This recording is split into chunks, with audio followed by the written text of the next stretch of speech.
Yo, what's good, people? It's Ocean here. Welcome back to the podcast. Today, I got a special guest, Al Hug. He's a sample maker. He's produced on some big records for Nathy, Peluso, Headie 1. What's good, bro? How is everything? I'm good. Thank you. It's noon in Zurich, and I've been to the studio for about 2 hours now. So I made some music, and now I'm excited to talk to you. Yeah, man, me too. It's good to have you here. I've been seeing your videos pop up on Instagram and seeing your samples keep popping up and everything, and they're sick, man. It's just great to have you on today. Thank you. I'm honored. Thank you. So usually when I get someone on the podcast for the first time, we take it all the way back to the beginning. So how did you get into music? Tell us about your backstory. Let's hear it all. Cool. So we start a long time ago. When I was 6, I started playing drums. I wanted to play drums, and the town I lived in, that the school said you can't start with drum set. You have to start with single drums, like American style tambour we call it in Switzerland. And I come from a musical family. And so everybody was like, no. If you want to play drums, you should be able to play drums. Why would anyone tell you to play another instrument first? And so my family sent me to the town next 2 hours to go to drum lessons. So I started there at 6 years old. And then I never practiced. I was like the worst student. I just went there, hung out. Teacher was super cool, but he was too nice. He let me not practice. So I don't know. I guess I was good enough to sneak through class and not have to practice. But now I kind of regret it, and it also has taught me something about learning music. And later on, I started to play piano at my house. We had a piano. My mom plays piano. She never actually played at home, but the piano was there, and so I kind of just picked it up and learned it myself. And so then that was when I was maybe 11 or 12, and then I went to high school a bit later, and I was able to take piano classes there too. And I still did the drum lessons, and I wanted to play in the band. We had a band, like a wind band in my town. I wanted to play drums there. And they said, we already have 3 drummers, so you can't play drums, but we need someone to play mallets. And so I asked my drum teacher, can you teach me how to play mallets? He was like, yeah, for sure. So that's when I started to play the vibraphone, and vibraphone became to be my main instrument. I went to jazz school afterwards, learning. I did a bachelor degrees in jazz vibraphone music, so very performance-oriented, improvisation-oriented course, which was very cool. But I was very happy when, after the bachelor's degree, I could do a master's in composition, because live music was never really something that I felt super comfortable in, It's something that I like to do with friends, but stage is not something that I enjoy a lot. It's I'm maybe a bit too introverted to be on stage. So I kind of stopped playing live shows 2 years ago maybe, and I played a lot. I toured with a band in Europe, and also a lot of concerts in Switzerland and stuff, and it was very cool. But I'm happy that I listened to myself and realized that it's not what I love to do, play live shows. And that's when I decided to go into sample making, actually, because I went to the workshop with OZ and Foreign Tech in Zurich, which is I heard about this one. This was a couple of years ago, right? Yeah, 2.5 years ago in Zurich. They did one in Zurich, one in Vienna, and I think maybe one in Germany too. I'm not sure. So I went there, and I didn't know much about how producing, how is producing organized? How does it work with, how do people work together? I knew who had produced what, but when you're looking from the outside, you don't necessarily realize how it's organized. So I saw this on OZ's Instagram channel, and I was like, this is super expensive. This has to be good, because it was so expensive. It was like $450 or Swiss francs. It's almost the same, for like 4 hours, which is of course, wow. and it was a group class, so we were like 30 people. Yeah. And at the time I was like, yo, this is super expensive, but I want to do it. I was like, clear, I need to do this, because also for me it was like, when I invest the money, I feel like you're more dedicated to it. You know, it's also there's a risk. You got money on the line now, so you have to like take this seriously.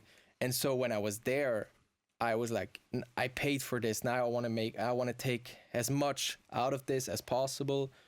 So I did, like, I was there, and I was like, when everybody said their name and explained what they do in life, I said I'm a keyboarder and I play live keyboard. So they asked me up when they did a beat in front of everybody. They asked me up to play some melodies, and when everybody played their beat, all they would ask is, did you make the melody? Who made the sample? And that's when I first realized that there's two sides to a production now. That's almost like every song now is like two sides to a production. There's the melody, the harmony, and then there's the drums.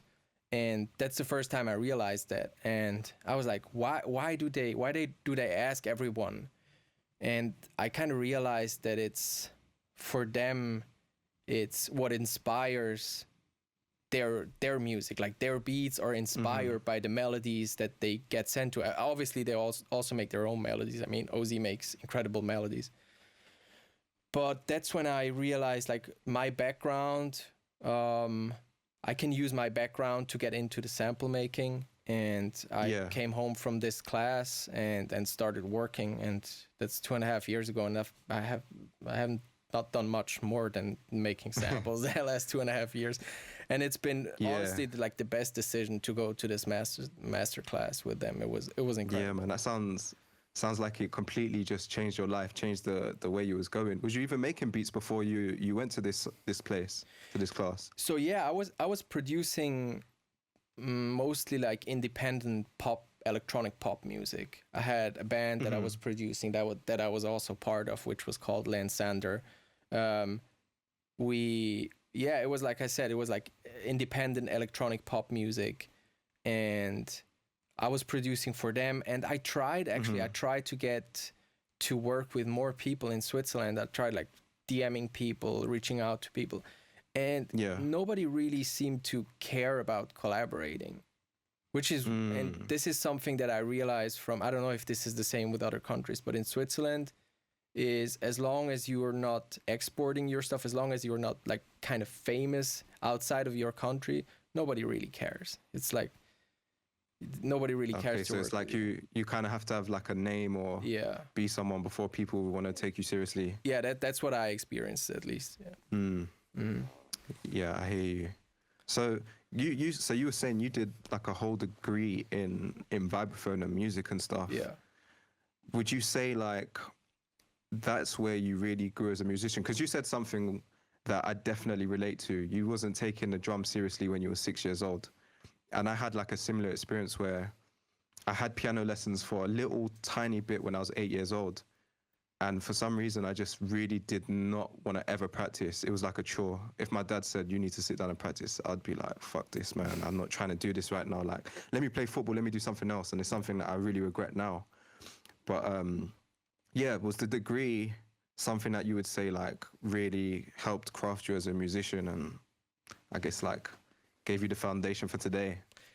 So I spent 5 years in you could call it university. It's more like a higher degree school. 5 years, and I learned a lot. But I also learned so much stuff that I had to unlearn afterwards, because it was so technical. It was either technical, like when it's like for the playing, or very it was like math, you know. It was like learning math, the music theory side. I see what you mean. So it was like I spent at least 5 years after graduating. unlearning stuff and trying to reconnect with my ears and my feelings, you know, because it's in the end when you produce, how the moment you decide if you're going to keep something or not should never be based on any rational decision, on any concept, on any theory. Yeah. And school created that base for me where I would decide if something was good based on theory. So this is a reflex that you have to unlearn afterwards. And still when I talk to like people from school or from other schools, like people who have degrees, I immediately identify the moment they decide something based on theory. I immediately see it because I had to see it when I did it. So I had to learn where do I do this, because it's so you don't really realize it at first. You're just listening to your music like 2 days after, and you're like, this has no feelings. Why doesn't it have any feelings? You know? Yeah, that makes sense, because I guess you're just constantly following theory behind everything. Yeah. And then it all becomes mechanical rather than like thinking with the feeling brain, does this feel right? Because exactly. I guess you have to break some rules sometimes, but when you're in that mode, maybe you're just not trying to break the rules. I don't want to say like music school is bad because it teaches you like bad stuff. Not at all. It's just, at least the stuff I learned was very like, it was just one side.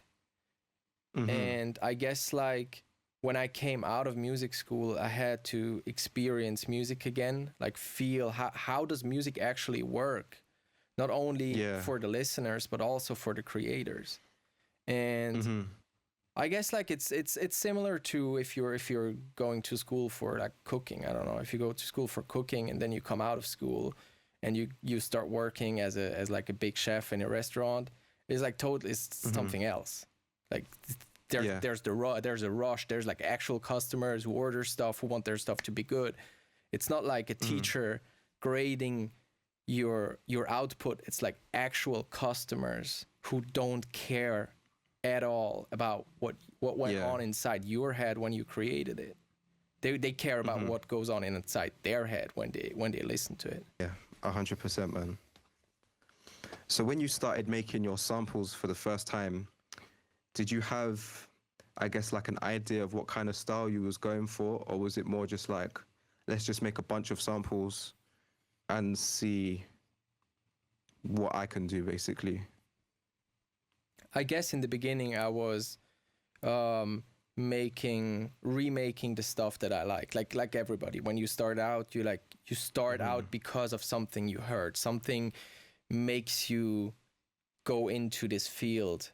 And for a lot of people, it's maybe Frank Dukes' stuff, or maybe the more simple melodies like the Internet Money stuff, like the more pop records. So you get into this thing because of something, and then naturally you try to recreate some of the feelings, and the stuff you create is gonna sound similar because the similar sounding stuff evokes similar feelings.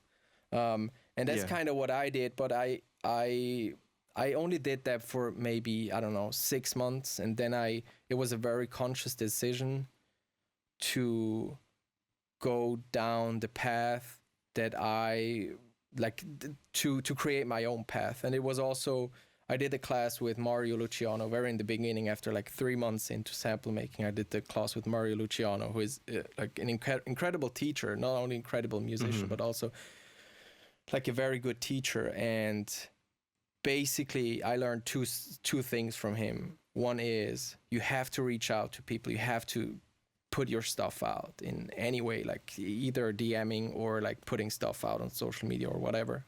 Just have to give people a chance to find you, because nobody's gonna take your computer and listen through your stuff. You have to like show them. Yeah, 100%. So that's one thing I learned. And the other thing I learned is trust your vision, you know. Trust that the sound that you want to get to, you can get there, but it's going to take time. It's not like something you you achieve in a like a very concentrated afternoon. It's more something that will appear over time when you put in the work. And for him, it's the gospel sound, the Mario Luciano sample sound is a perfect example for that. It's 100%. like every time when I you hear yeah. No, go ahead. Yeah, go ahead. Every time I hear one of his samples, I'm like, this is A, so Mario Luciano, but B, it's also better than the last sample I heard. Yeah, man, I gotta agree. Shout out Mario. Every time I hear it, it's like, yeah, that's definitely his. It's got that very unique but distinct, like kind of sound, for sure. I know you're a multi-instrumentalist. Like you play the vibraphone. You're saying you play the drums, the keys. Do you have I guess once you learn one or two instruments, you kind of get used to learning the rest, if that makes sense. Like once you kind of find your process. What's your process like for picking up a new instrument and starting to figure it out and stuff? So I think there's like two parts to this question. One is, and also two parts to the process of actually being able to learn to play an instrument. One is the production side, like how just make it sound and then engineer it. Like you don't need to be able to play 4 chords in a row to make a sample with 4 chords in a row. You can play them just like 1 chord, record that, record the 2nd chord, record the 3rd chord, and then just put them together. So that's like get to the result as fast as possible. Like implement the instrument into your production like immediately. Don't waste time learning. Like that's if you want to use it for production. Don't waste time learning a song that you just want to show off with someone, you know. If you use it in your production. Yeah, because I guess that doesn't really have like go on much practicality when it comes to making your own stuff. Like you can play something, but can you can't really just like copy that. Do you know what I mean? Yeah, exactly. So that's one side. Get to producing output immediately, and then. But with this technique, you can only get so far. You only get to like, because you're always rushing to the result, which is not a bad thing, because it creates output and it will you'll make more samples and you'll be happier because you leave the studio with actual something that you can listen to. But you'll only get so far. Then there's the second part, and that's the more difficult part, I guess. And I am like, let's say maybe piano and vibraphone, I'm comfortable producing and I'm comfortable just playing. And then maybe drums also, maybe. And then I have like guitar. I feel like I'm very good at producing it. I really like the acoustic guitar sound that I produce, and it's a combination of like the instrument I own, the microphone I use, the processing I do, and the okay playing that I can do on the instrument. But if I want to get like really good at guitar, I have to, and this is what I'm doing right now, I have to practice it without thinking about how I can use the instrument for my music. I have to go into songs that I will never use the chords for, that I will never use the playing technique, just to experience, just to learn the instrument better and get it to know better. And and that's just like sit down and practice for hours. Just practicing for hours and hours. Yeah. And don't think about the output. That's the main thing. Don't think about how you will able to use this, because this is a long-term process. This is something you have to do over a year, over 2 years, and then you'll get really good at playing. So these are the two parts. What other instruments do you play then? Because I guess like you got the guitar. I've seen you play like the flute and everything as well. Yeah, so I play also the flute, and I picked up the bass maybe 2 years ago. Then I like to play with all like different percussions, and this is the cool thing with percussions is it's technically not super complicated, like compared to the violin, for example. Like violin is like technically super complicated. with the violin, if we think about these two parts, you can use the instrument. On the production side, it's very limited what you can do with a violin without knowing the technique. Okay, you can do like some slide stuff, you can do like some sustained notes, but you can't do any melodies. It's not gonna work out. If you want to use the violin in your production, you'll have to put in the work on the other side first, probably. And there, the instruments it does look like a very complex, and just even the way you're holding it as well. Like, man, that one looks tough. It's definitely tough. So, percussions. I like to play with like a bunch of different percussions, and then I started learning the cello. And cello is similar to the violin. I don't play the violin, but I want to learn the cello, and I have used it in my productions. In my videos, but like I said, it's very limited because I don't have any technique. So now I'm learning it actually over Zoom. I have a teacher in New York, and I do every 2 weeks. I do half an hour with her, and I try to practice as much as possible. Now I'm taking a break because I'm moving my studio, but I will pick it up again in June. And then I really want to see how far I can go with a difficult instrument, because cello is probably the most difficult instrument I've ever tried to play. So what would you say is maybe not the easiest, but maybe let's say the simplest one that you'd recommend to pick up first? It's either keyboards or guitars. And that's very personal. I am very good with keys. It seems very natural to me, super easy, but it takes me a lot of effort to learn the guitar. It took me like forever to just be able to do simple stuff on guitar. So I think maybe there's actually two kinds of people. Either you're more like the keyboards person or more the guitar person. So maybe try both and see what feels more natural, and then choose one and go for it. And then just go with that. Yeah. So how do you divide up your time to practice all of these instruments? Because you'd think there's probably like not enough time in the day to not only just learn your instruments, but then produce and make samples too. So how are you breaking up all that time? Yeah, that's a very good question that I have absolutely no answer to, because it's definitely a struggle, and it feels very overwhelming at times, and I also feel very bad at times for not continuing getting better at an instrument.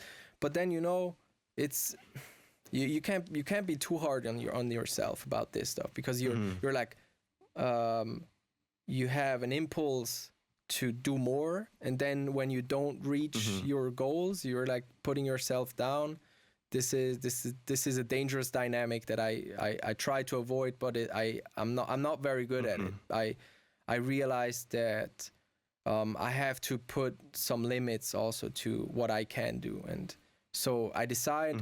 I started learning the guitar 2 years ago, and now I feel comfortable enough to pick up a new instrument. And not be frustrated with not being able to practice the guitar enough. So I feel like now is a good time to start a new instrument. Yeah, man, I definitely feel you on that one, because I feel like with production, it's just like a never-ending loop of learning new things. There's always something new, something more to learn. So like you got your piano, you got your guitar, but then not only that, you want to learn some mixing techniques, and then you might want to learn, I don't know, some vocal techniques, and then it just becomes like where do you fit all this in plus make beats on top? Yeah. But I definitely feel you with that. I'm trying to learn. No, go ahead. Oh, I wanted to say what I try to do is like block out time and say, today I'm not producing anything. I'm not trying to create any output. I'm actually not allowing myself to create any output. Today is research only. Today is learning only. And this is very liberating. That's a great way to do it. And you can do this. I never planned this. I just get to the studio, and then I start producing something, and I kind of feel that I'm not in closing mode. You know, I'm not like, I don't feel like finishing stuff. Sometimes you just do stuff, but you're like, I I don't feel the urge to like close a deal with this sample or with this beat, you know. So, and then in this moment you decide, not today. Not today. I'm not trying to be a closer. Today I try to open, you know, I try to learn new stuff. I try to take stuff in. And then I just go on YouTube. I go into my watch later movies because I have a lot of them. Like when I click on the watch later. So I go in there and I just see, oh, there's like some, I don't know, Motown recording technique video that I watched the beginning, but then had to stop because I was working on something. I just watched that, and then I stop in the middle because I see the piano player play something. I hear the piano player play something that I find interesting. So I stop the video, I go to the piano, I try to figure out the chord, and then I get lost in the trying to figure out the chord and actually compose something. But then I don't record it because I decided not to record anything. I go back to the video. So just bounce around and try to just spend time with the matter. And something I wanted to say before also is you have to kind of make this your life. Like the people around you, like when you talk to people, ideally it's about music. You know, it's also good to have stuff outside of music, definitely, because it can get too intense. Also, it's not good when it's too intense. But you can go into this crazy mode where everything you do is about music. I used to do this a lot.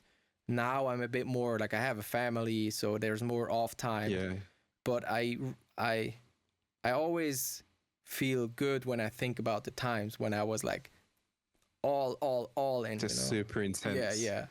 And now I don't spend that much time outside of the studio with music, you know. When I'm at home, I listen to podcasts instead of music. I don't know, just go outside. I don't hang around in like Discords about music production all night because I guess, I don't know. That's just, I don't. I guess then you would just never switch off, and then it becomes. I mean, I guess there's a balance to the obsession in it. Like when you're so 100% in it, maybe you just don't see things around you which could maybe even inspire you a little bit. Definitely. For one thing I was also thinking about before is about the learning an instrument. When you struggle to learn an instrument, you should just start a band with someone else that is also learning an instrument, and then you just play, you know, because when you have to sit down on your own and practice for 1 hour, 1 hour is a super long time to focus on practicing an instrument nowadays, where we're like distracted all the time. So 1 hour, if you actually sit down with an instrument and practice for 1 hour straight and not look at your phone once and not your computer and nothing, you have spent like a lot of time with your instrument, and the time will have felt like long. But if you sit down with like 4 mates and just play, you can spend 4 hours with your instrument and it passes like this, because it's actually fun, you know? Yeah. So try to do it in a way that is most fun. Play with someone else, like someone else that's maybe same, also like trying to start out, someone else that tries to learn the bass and you're trying to learn the drums. You might as well learn it together, you know? That's definitely solid. I think I actually might try that myself, because I've been forever trying to be learning the guitar and the piano at the same time. But as you said, is sometimes you have weeks where you practice for a long time, and then weeks where you practice a bit less and focus on other stuff, and then kind of gets muddled up a little bit. But that sounds solid. I think we get distracted while practicing a lot because we're so used to getting like rewards for everything we do. And when you practice something difficult, there's no reward because you're actually not able to do it yet. So when you play with someone else, there is more feedback from that person. This the thing that the person is doing. If you're improvising and the other person like plays another bass note, and then that would just encourage you to keep going. Exactly. That's the thing with practicing instruments, I feel like, as well. It's never there's nothing short term about it. You can practice for a week, for a few hours a day, each day. You might improve a little bit, but it's the best thing about it really is like when you look back 6 months later, that's when the real progression is. That's when you can say like, okay, I've actually improved quite a bit, but it doesn't happen in such a short space of time, you know? Yeah, and I mean, learning an instrument is like learning a language. And if you had to learn a new language now, you know what you're getting into. You know it's going to be hard. You know it's going to take like a lot of time. But with instruments, it looks so easy when other people do it that you kind of think, oh, this is, yeah, let me sit down, let me try this, and then I can't do it. And then you realize immediately that this is not how it works. And then you get discouraged by the lack of result, you know? Yeah, 100%, man. Because you play a lot of instruments, I know you use a lot of live instruments in your samples. Do you ever just pencil in melodies, or is everything just straight up playing in straight from an instrument? Let's say maybe like 85 to 90% is like played in, but heavily edited sometimes. It's not that everything you hear is exactly how I played it. Not at all. Sometimes especially when I play instruments that I don't know, that I'm not really good at, I do a lot of editing, and I actually encourage everyone to do editing before processing to fix the performance. Yeah. So what was the question? I forgot the question actually. I guess what is your sample making process like? Yeah. So I usually start with either piano chords or guitar chords or percussion rhythms. So this is the four starting points that I have. When I start with piano, I usually end up in some either soul vibe or Motown vibe, or maybe something darker like some Griselda type samples. When I start with guitar, I usually end up in some kind of Latin Spanish, like the thing that people refer to as the Narcos vibe. Usually end up there. And when I start with percussions, I usually end up in some people will call it, I don't know, world music. I don't know, some kind of mix between all genres. I don't know. Yeah. And I usually just record stuff, layer stuff, and then start arranging and deleting. I delete a lot, actually. I record stuff, and then half an hour later, I delete 90% of it and continue with just one piece that I like. Yeah. Yeah. Wow, that's it. And then are you building like samples every day trying to get them out, or is it more just like a quality thing? You do it when you feel like it, and it takes time. So when I'm generally inspired, sometimes you have like 2 months where you're like super inspired, and then you can just let go and just do whatever happens because you're inspired enough to, you know, that stuff is gonna happen. So then I just go with the flow. But then also sometimes, actually right now, I'm not feeling super inspired these last few weeks. And then I kind of force myself, but not too much, you know. I have to force myself not to start, but to finish. The start is usually easy. I feel like starting something, but I feel when I'm working on the sample that this is going to be hard to finish because I have this insane quality that I want to achieve, which is especially audio quality. I'm obsessed with audio quality. I don't like warping. I don't like tuning too much. I'm like obsessed with like natural sounding, good, high quality music, which doesn't mean that it can't be super distorted by tape or wobble or whatever. It doesn't mean it has to sound like some new age jazz record, which is super clean. But there's just some kind of audio quality standard that I want to achieve at all times. So I have to, I struggle with that because on one hand, I have to finish something, but also I have to achieve a certain standard. So this is the two sides that I have to kind of juggle and give myself Yeah. some slack on one or the other, you know. So you just got to kind of balance it out and Yeah, find a sweet spot, I guess. exactly, because in the end, a sample that you don't finish it's not worth anything, you know. Maybe you learned something, of course, but Yeah, true. you can't send it out if you don't export it. And I usually finish everything. That's why I force myself to finish everything, because I know if I let myself go too much, I will just starting stuff and not finishing stuff, you know. Yeah. So you've obviously started to get like a lot of placements with artists and stuff. I actually watched your breakdown with the Parlez-Vous with Headie 1 and H. Man, listen, that is crazy. The way all the layers were. I would have never have thought that it came about like that. But how did that placement come about? How did you manage to land that with Headie 1? So thank you, first of all. I get like a lot of great feedback and compliments for the sample, which I obviously enjoy, because when I made it, I thought nobody would ever flip this. I listened back to that. I was like, yo, this is my vibe. It's very unique. This is my vibe, but nobody's going to ever use it. And I actually, in all my packs, I always send out stuff that I'm like, nobody's going to use this.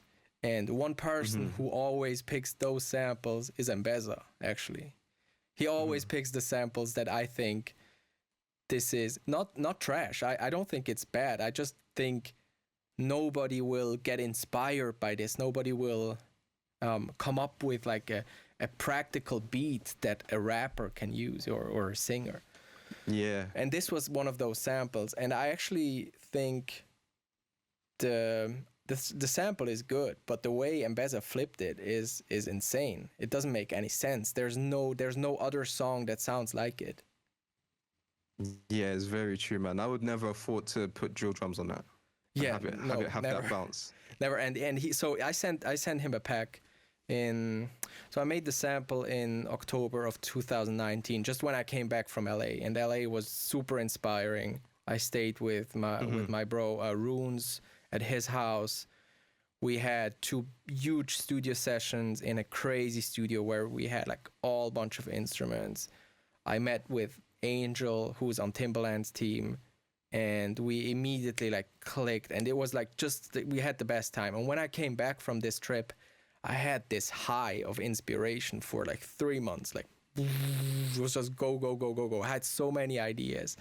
I changed a lot of stuff in my studio. I started recording the reverb outside of my studio. I had so many crazy ideas that led to like cool sounding stuff. And so this sample is from that period. And it's actually, and that's why I remember this sample so well, is because it represents this period of time where I was super inspired to create and to advance in my music. And so I sent that sample to Mbeza, and he sent back a beat. And I was like, when I heard the beat, I was like, this is super creative. I don't think anyone is going to jump on that beat, because it was so weird in a kind of way, you know. And then he texted me a few weeks later that Headie 1 had jumped on the beat. And I was super excited, because not only do I like Headie 1, did I like Headie 1 a lot at this point, but also my best friend, he's like obsessed with Headie 1. So getting placements with artists that your friends like is like even better than getting placements with artists that you like, because just the moment that you tell them, I'm gonna have a song with this like person, it's like you see their eyes, it's like no way. So when I told him that, he was freaking out. And that's how it came about. And then actually we did some additional production on that song. They sent back the song with the vocals on it, and were like, can you add some stuff in the chorus? And then Mbeza sent it to me. I changed something I added like a high guitar in the chorus, sent it back to Mbeza. He rearranged some stuff. And this was very cool, because I feel like it gave the song is very particular, like with the verses and the chorus. You don't really know where you are in the song, you know. And Mbeza, like it was genius what he did when you could listen to the version before we did the additional production, the version after the additional production. The song is like 10 times better. And I hope that in the future we producers get to work more on the finished recorded songs, because I feel like we have more I don't to feel say like that's on a the common production. thing right now. Unfortunately, it's not. But I when I listen to songs that I produced that come out, I sometimes think this is cool, but I would have liked to do something, like some small thing to this song Yeah. to bring it up, to that it sounds better, or that it's a better arrangement or anything. And I think that's something like, for sure. example, Mike Dean does all the time. He like gets a song for mixing, he just like works on it, adds some stuff. That's why his stuff sounds different, because he actually does some additional production. Like he gets to do additional production. Man. I hope we get to do it in the future more. When you're involved in like the final process, then it becomes really like a full-on production rather than, you know, just sending a sample or being a bit more detached. You get to have a say in the overall picture that you may have even had when you was making it in the beginning. Yep.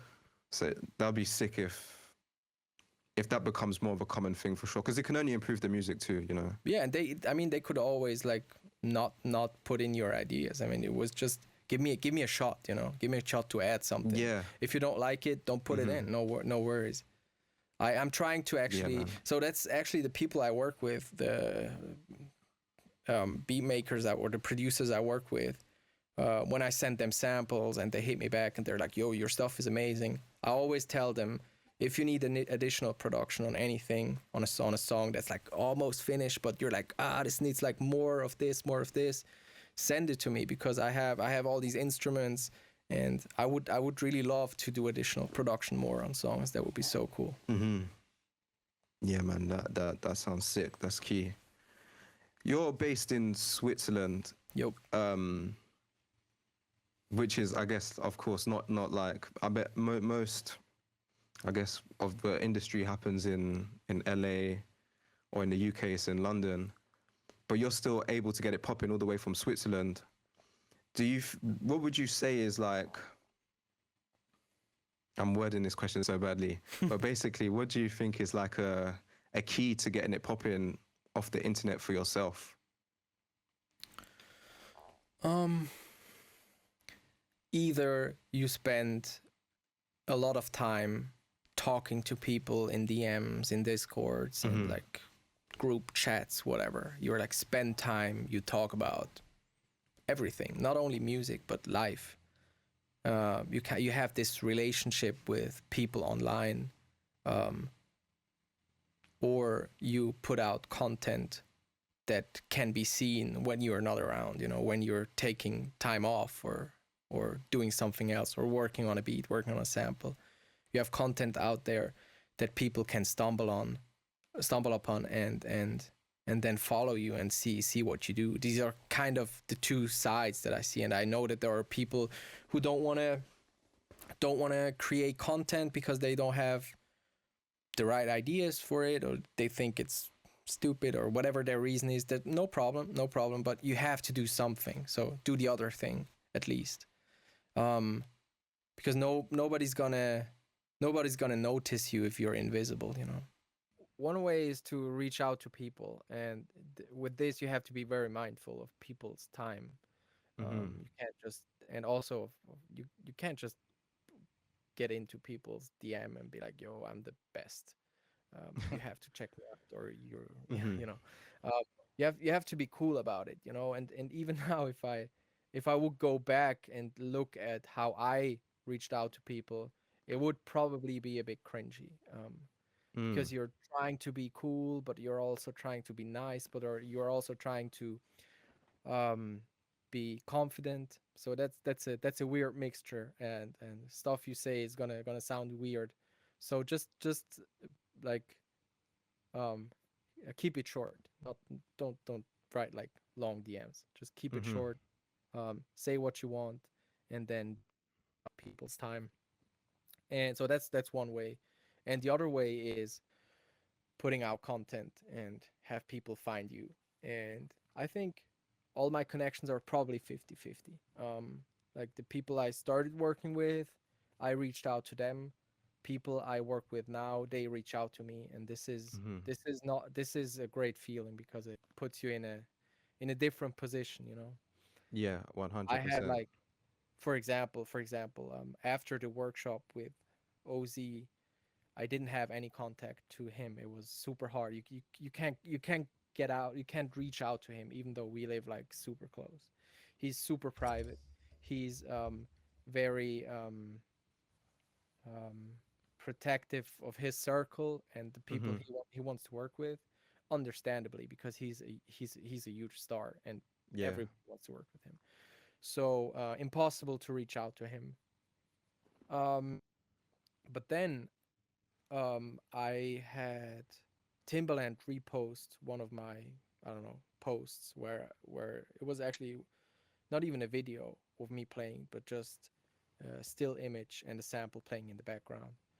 And he reposted that. And after he reposted that, OZ reached out to me, but not because of that sample and not because of anything on my profile that is fancy, but because of one video that is actually a piano tutorial where I show one technique where you can play in octaves on the right hand and add a note from the pentatonic scale. Anyway, I posted that video with the caption. Wasn't sure if I wanted to post this because I'm not happy with the audio quality nor the video quality, and I'm not happy with it, but I posted it anyways because I decided to not overthink stuff and just Mm-hmm. post it. And that's the piece of content that OZ reacted to. He was like, "Oh, this is fire. Send me piano melodies like this." So I Mm-hmm. would have never thought that this would be the piece of content that looks interesting to him. Yeah, And what people are interested in. So you just have to put stuff out and hope for the best, and people will reach out. No, definitely. I think yeah, that's such an important thing, especially as people who create content. Sometimes you can be too in your head and think, "Oh, I don't like this, I don't like that." But I guess you really got to remember, once you put it out there, it's not really for you anymore. It's for the world, and how someone else perceives it is going to be different to you. Because I know for sure there's sometimes been like YouTube videos where maybe I wasn't keen on the beat that I made, but I put it out anyway. To me, maybe it's a terrible beat, but to someone else, it's the best beat they've ever heard. yeah. And vice versa. Sometimes it's like I think I've made the best beat ever. I play it to someone and it's not their cup of tea.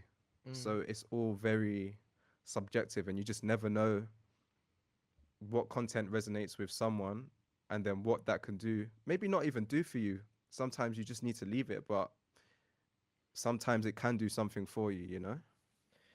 Definitely. I think we are so trained to judge our own output that Mm-hmm. we also misjudge it. You know, we judge it too much. We want to get better, so you have to listen to your stuff and be very critical about it and be like, yo, how can I do this better? How can I do this better? So you have a weird relationship to your creations where you want to like them, but you also want to criticize them. So very it's very close relationship, and I sometimes um, find myself, for example, when I send out samples, I have like download notifications, so I see who downloads what when. Mm-hmm. So sometimes I send out stuff and people download it right away, and sometimes I send out stuff and it takes 2 hours for people to download. So I immediately think maybe my last pack was not good enough. So now people take more time. You know what I mean? Yeah. You get into this thing where you analyze everything, like like every 5 minute delay. You wanna know why, and Mm-hmm. I immediately realize it, and I immediately tell myself, no, you're inventing stuff. This is not really life. Yeah. Just Just there, overthinking and like yeah, yeah. it's There's all maybe in your head. no reason. Yeah, exactly, exactly. Yeah. And And the thing you said with the not their cup of tea, this is very important. This is mm-hmm. why send me stuff and are like, yo, can you give me feedback on this sample? Can you give me feedback on this sample? Is I don't really like to do this because the only thing I can tell them really is if I like it or not. And it doesn't say anything about the quality of their sample. I'm Yeah. super down to sit down with people and really talk about music and talk about how you can get better, but I don't have necessarily time to give you a useful feedback on something you just sent me, you know. Mhm. And you don't need sample feedback from me who makes samples. You need sample feedback from people who make beats. Yeah, And that's so you make true. beats, you need beat feedback from people who rap or sing. You don't need Yeah. beat feedback from people who make beats.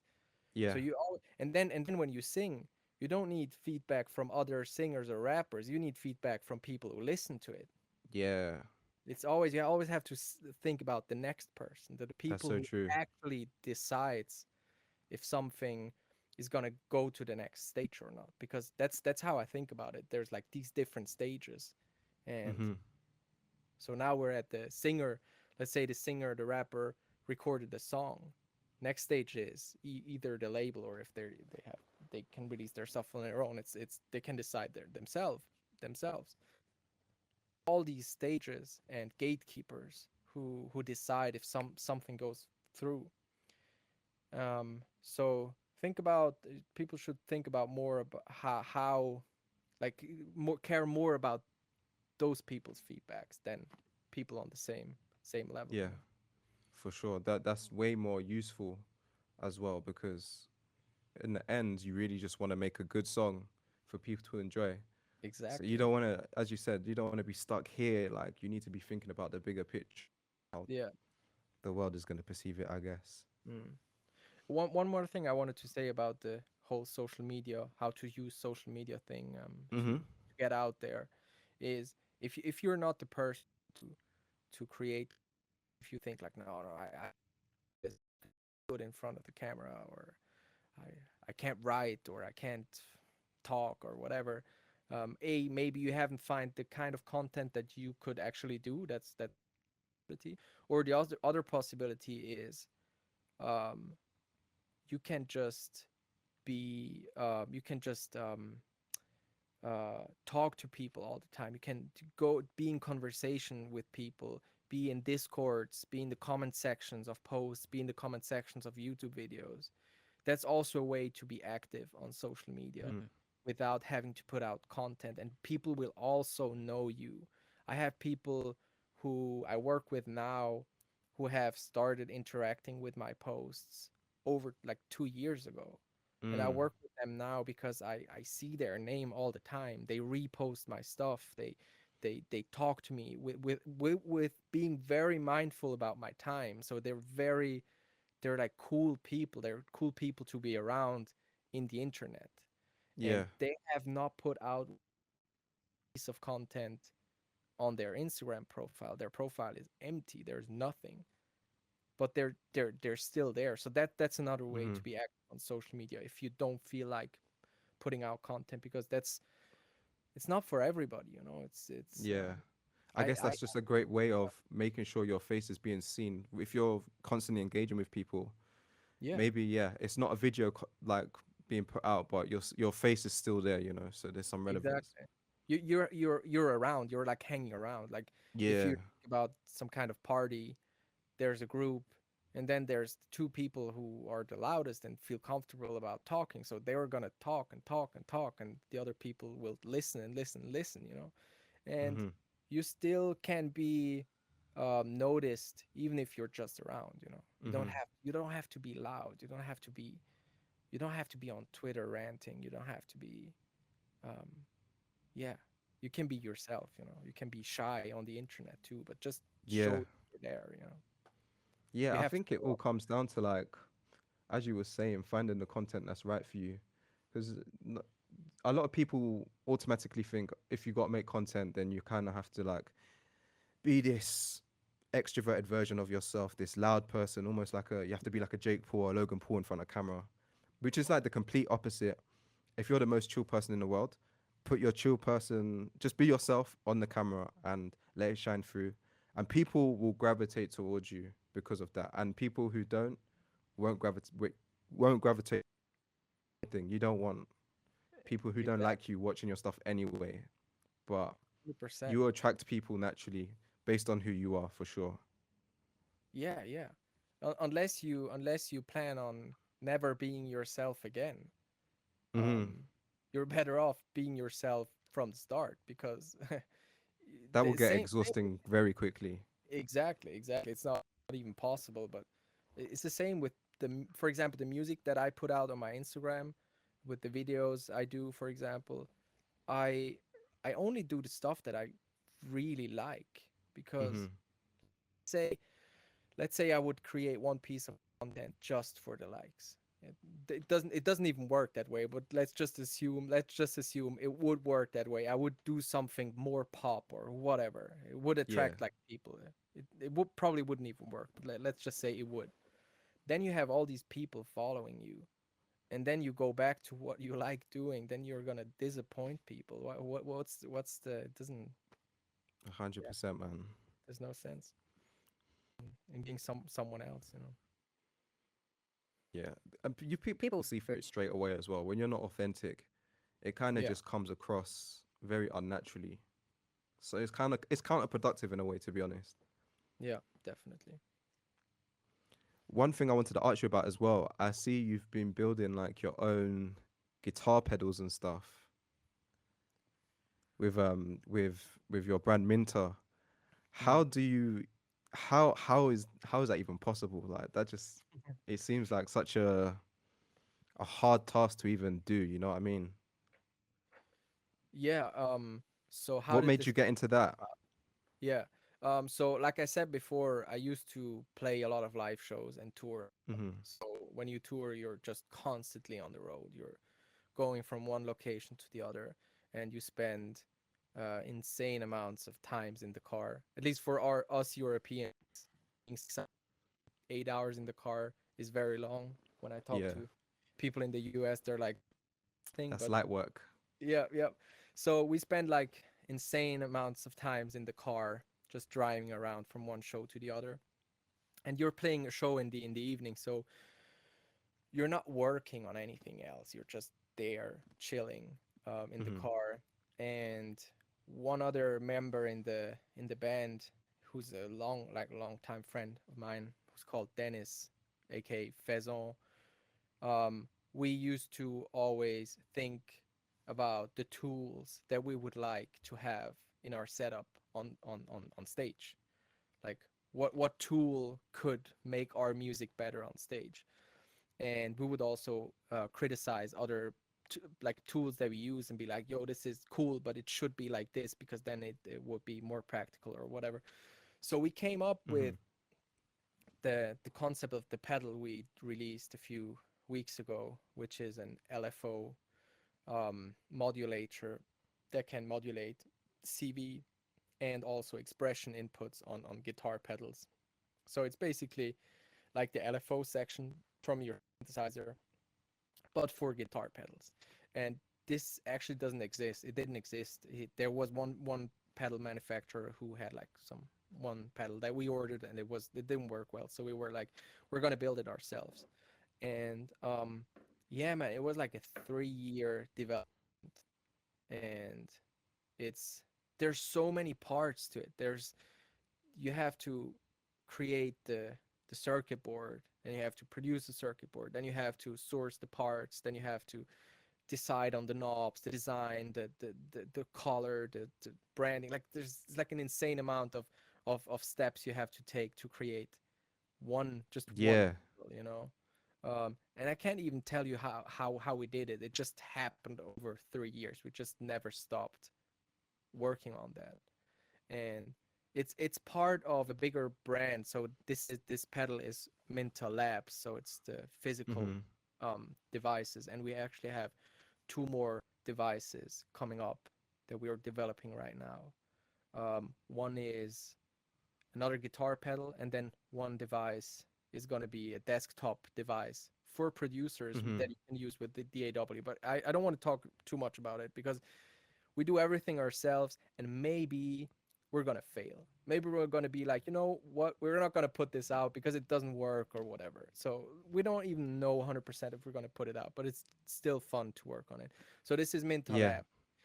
And then we have Minta Foundry, which is my sample pack side, where we have vocal chops and guitar one shots and synths and whatever. We just put out the pack with Came One last week, um, which is a one shots pack with also loops. It's kind of a toolkit, bunch of different sounds that you can Mm-hmm. use for sample making or beat production.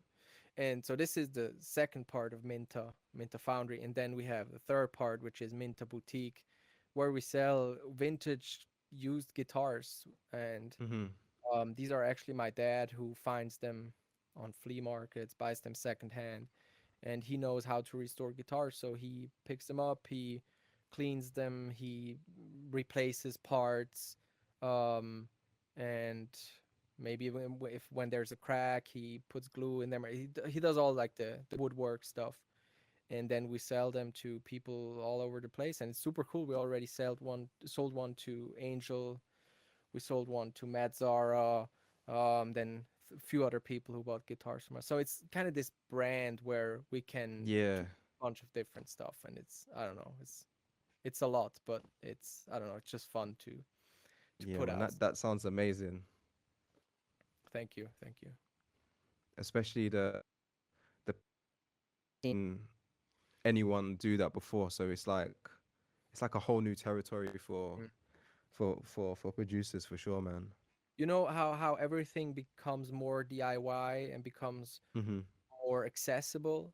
It's the same Mm-hmm. in the hardware also. It's like Yeah, for ordering sure. a printed circuit board that has all the parts on it is not that expensive anymore. You don't need to order like 500. You can order 5. Mm. You can do smaller runs now. Do this? Are you like actually messing around with the circuit board as well to try and get the sounds that you want?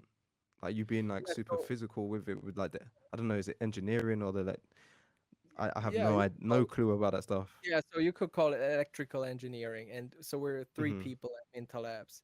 It's Sam, who is our, you could call him our main engineer. Then Dennis, who is, you could call him our main designer and product designer. And then there's me, who has most of the ideas and knows how what a device needs to be able to do to be practical and also creative at the same time, because Mm-hmm. you have to make sure that stuff is actually practical. Um, yeah, so we work, the three of us, and yeah, we work on the circuit boards and change stuff all the time. We're working on one guitar pedal that I had the prototype. No, I actually don't have it here. I thought I had it here. And then he gives me the prototype, and we discuss about the things we want to change and how we can change them. And yeah, it's a long process. Yeah, I can imagine. But that's Hmm. sick, man. That's sick. Thank you Um, so much. Also, I know you got your sample class coming out. I think you might have even Mm. sold out already, but Yeah, I is have there sold any out spots already. available? Okay. So people, if you want to do a sample class next time, you're gonna have to be early.